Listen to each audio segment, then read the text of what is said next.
Hey, what's up guys, it's iDevice Forever here. And before we go any further, if my voice sounds funny, it's because I have a cold.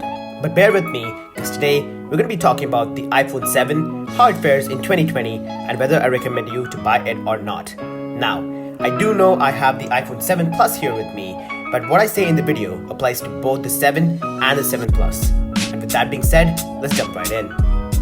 Let's first talk about the design and hardware of the iPhone 7. It has the same familiar design of the iPhone 6s with a few changes. The home button is flush and there is no headphone jack. It's a pretty sturdy device and doesn't crack easily. I love the matte black finish on it and the other colors look fine as well. The only issue here is that the bezels are pretty thick, like every other iPhone that is.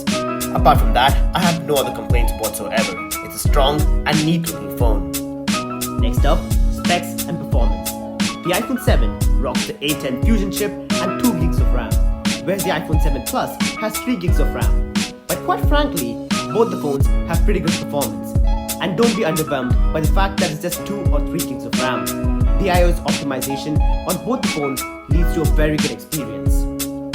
Now, let's talk about the app and gaming experience on the 7. When it comes to apps, you don't need to worry at all. From Snapchat and Instagram to productivity apps, everything is supported and runs smoothly. When it comes to games, most of them run smoothly on the 7 as well. However, you can expect a few stutters on the 7 when it comes to large games like Fortnite. This is where the 7 Plus shines with its 3 gigs of RAM.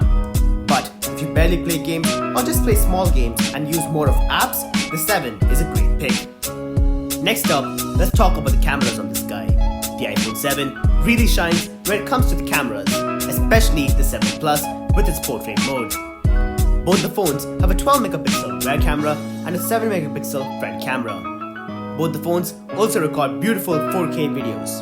The selfies are an upgrade over the 6s and look decent. My only complaints with the cameras here are that they struggle when it comes to low light situations. Other than that, these are pretty dope cameras. Right, so in my previous videos, I thrashed the 4S, the 5 and the 6s for its battery, and unfortunately, the story is no different over here. No, the iPhone 7 doesn't have horrible battery life, it's just not as good as you'd like it to be. The standby time is great, but the phone loses juice really quick when you play games and multitask. The iPhone 7 Plus on the other hand, doesn't struggle as much due to its bigger battery. Again, I'm not destroying the iPhone 7 for its battery as it does a pretty good job, but overall, it is a downside to the phone. And now for the answer you've all been waiting for. Do I recommend you to buy the 7 in 2020? The answer is yes. The 7 is a really solid phone. Of course, it doesn't really have a futuristic look to it with its thick bezels and so on, but really shines when it comes to performance and cameras. Both the 7 and the 7 Plus are really good phones, but if you don't mind paying the extra buck for the 7 Plus, I'd suggest you go for the 7 Plus. Well, that's it for this video guys. I hope you guys enjoyed it, and if you did, make sure to hit that like button and subscribe for more. Thanks for watching guys, and I'll see you guys in the next one.